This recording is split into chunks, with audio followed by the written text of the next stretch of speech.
Hello dear friend, इस video में हम क्वेश्चन डिस्कस करेंगे यूपी पीजीटी फिजिक्स 2002 का solution and this is part 5 question number 41 से 50। क्वेश्चन नंबर 41 है source X of unknown frequency produces 8 beats with a source of 250 hertz and 12 beats with a source of 270 hertz. तो आपको बताना है कि frequency कितनी होगी। देखो बीट फ्रीक्वेंसी का जो फॉर्मूला होता है, बीट फ्रीक्वेंसी इक्वल टू होता है F1 माइनस F2, यानी कि जो दोनों फ्रीक्वेंसी है उसका डिफरेंस लेकर के जो डिफरेंस आएगा वो होगा बीट फ्रीक्वेंसी। अब यहाँ पर दो केस हैं। फर्स्ट केस में जो बीट फ्रीक्वेंसी है, मैं उसको BF बोल रहा हूँ, वो है 8 बीट, और यहाँ पर जो बीट फ्रीक्वेंसी है वो है 12। अब ये 8 कब है? जब हम किसी एक को, मैं मान लेता हूँ F2 को 250, यहाँ पर गिवन है 250 हर्ट्ज। ठीक है, fx हमें निकालना है। fx में मान लेता हूँ f1 fx एक ही बात है, और यहाँ पर जो f2 है वो हमें गिवन है 270 हर्ट्ज। तो हमें बताना है कि f1 कितना होगा, fx कितना होगा। तो देखो यहाँ पर तो आप लिख सकते हो इसको 8 equal to mode f1 minus f2 या fx माइनस 250। यहाँ पर आप लिख सकते हो 12 इक्वल टू fx माइनस 270। तो हमने fx और f2 की वैल्यू यहाँ पर पुट कर दी है। अब देखो यहाँ पर मोड साइन है, तो हम दोनों साइन कंसिडर करके चलेंगे। मतलब इसको हम ऐसे लिख सकते हैं fx माइनस 250 या फिर 8 इक्वल टू 250 माइनस fx। अगर यहाँ से मैं fx निकालूँ तो fx की वैल्यू 258 होगी, और यहाँ पर fx की वैल्यू कितनी हो जाएगी?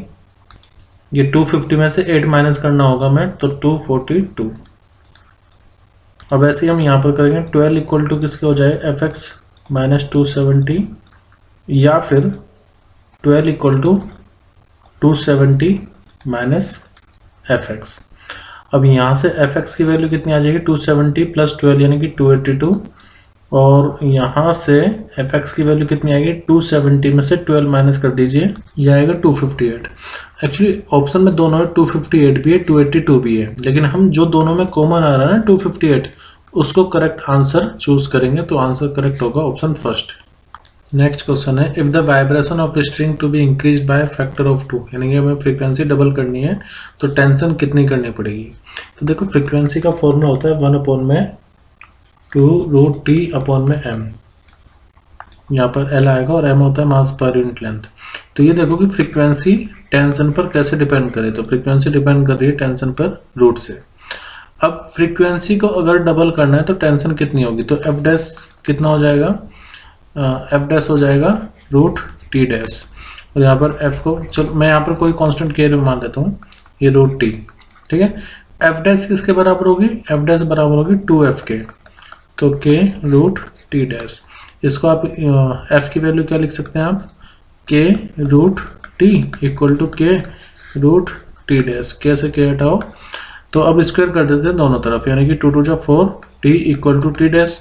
तो हम ये कह सकते हैं कि फ्रीक्वेंसी को डबल करने के लिए हमें टेंशन को 4 टाइम्स इंक्रीज करना पड़ेगा। जितनी टेंशन पहले रही होगी उसका 4 गुना हमें करना पड़ेगा। तो सही आंसर होगा 4 टाइम्स, यानी कि ऑप्शन 2।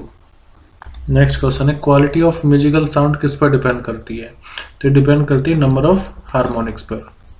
नेक्स्ट क्वेश्चन है when light is incident on a plane surface of transparent substance at an angle of polarization then reflected rays क्या होंगी। देखो ये ब्रिस्टल लॉ की यहाँ पर बात कर रहे हैं। मान लीजिए इंसिडेंट एंगल जो है वो पोलराइजिंग एंगल के बराबर है, तो ऐसे में जो रिफ्लेक्टेड, ये रिफ्लेक्टेड रे है और ये रिफ्लेक्टेड रे है, इनके बीच का जो एंगल होगा वो रहेगा 90 डिग्री का। तो आंसर होगा इसमें म्यूचुअली परपेंडिकुलर, और रिलेशन होता है mu equal to 10 IP, refractive index बराबर होगा 10 IP के। नेक्स्ट क्वेश्चन है a star emitting light of wavelength, मतलब कोई स्टार है उसमें से कुछ वेवलेंथ वो रेडिएट कर रहा है 5000 एंगस्ट्रॉम की, is coming toward the earth, और ये अर्थ के पास आ रहा है विद स्पीड इक्वल टू, इसकी जो स्पीड है वो है 1.5 × 10⁶ मीटर पर सेकेंड।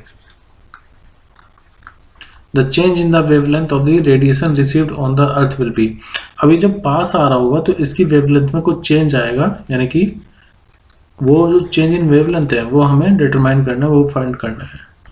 अब जो चेंज इन वेवलेंथ का फॉर्मूला होगा डेल्टा लैम्डा, वो होगा v अपॉन में c अपॉन इंटू में लैम्डा, यानी कि स्पीड कितनी है, स्पीड ऑफ लाइट इंटू में उसकी वेवलेंथ कितनी है। तो v है 1.5 इंटू 10 की पावर 6, स्पीड ऑफ लाइट होती है 3 इंटू 10 की पावर 8 मीटर पर सेकेंड, इंटू में वेवलेंथ है 5000 एंगस्ट्रॉन। तो इसको चेंज करने की जरूरत नहीं है क्योंकि आंसर सब एंगस्ट्रॉन में ही दिए हुए हैं। तो 5000 को मैं 5 इंटू 10 की पावर 3 एंगस्ट्रॉन लिख रहा हूँ।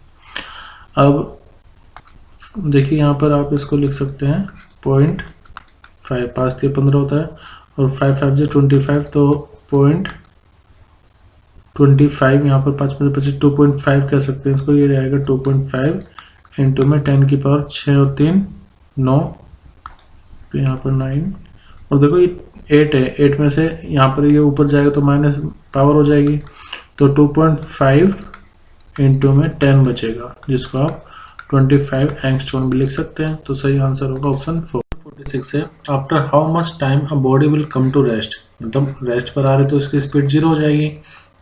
तो हमें वो टाइम फाइंड करना है कि जब स्पीड 0 हो जाए, और डिस्प्लेसमेंट की इक्वेशन हमें गिवन है। देखो जब आप डिस्प्लेसमेंट का डिफरेंशिएशन करेंगे टाइम के रेस्पेक्ट में, तो आपको पता चलेगा स्पीड, ठीक है। स्पीड की इक्वेशन बनाएंगे, उसको 0 पुट करेंगे और फिर निकालेंगे टाइम। तो डिफरेंशिएशन का मैं सिंपल पहले फॉर्मूला बता देता हूँ। जैसे अगर मान लीजिए आप x की पावर n का डिफरेंशिएशन करोगे x के रेस्पेक्ट में, तो ये होता है एक पावर कम हो जाती है और पावर जो भी वो आगे आ जाएगी। लेकिन अगर आप किसी कांस्टेंट का डिफरेंशिएशन कर रहे हैं x के रेस्पेक्ट में या t के रेस्पेक्ट में, तो वो आता है 0।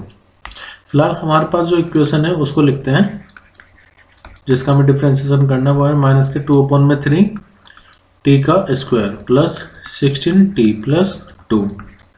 तो हर एक पार्ट का डिफरेंशिएशन करेंगे, ये 2/3 d/dt t का स्क्वायर, फिर प्लस 16 dt अपॉन में dt प्लस d/dt ऑफ 2, तो -2/3। ये देखो t स्क्वायर है तो पावर आगे आ जाएगी और एक पावर कम हो जाएगी, तो ये 2t बचेगा, प्लस ये dt/dt 1 और 16 और 2 का डिफरेंशिएशन 0। तो ये हमारी स्पीड की इक्वेशन आ गई है -2/3 इंटू 2t प्लस में 16। इसको 0 के इक्वल पुट करते हैं क्योंकि बोला है कि कम टू रेस्ट, वो टाइम फाइंड करना है, तो v 0 हो जाएगा। -4t/3 plus 16 equal to 0। आप इसको ऐसे भी लिख सकते हैं 4t/3 इक्वल टू 16। तो ये जाएगा 4 से और t की वैल्यू आ जाएगी 4 इंटू 3 यानी कि 12 सेकेंड। तो ऑप्शन करेक्ट होगा 3। क्वेश्चन नंबर 47 में मैंने piece of ice is floating in a jar, मतलब ये मान लेते हैं जार में आइस ऑफ पीस यहाँ पर फ्लोट कर रहा है। When ice melt then level of water, अब मान लीजिए पिघलती है तो जो लेवल होगा उसमें क्या चेंज आएगा बताना है। देखो जब ये बर्फ पिघलेगी तो इसका जो मास होगा वो कम होगा क्योंकि पानी यहाँ से पिघल के यहाँ पर आएगा। और जो आर्किमिडीज प्रिंसिपल होता है वो ये कहता है कि अपथ्रस्ट फोर्स बराबर होती है वेट ऑफ ऑब्जेक्ट के।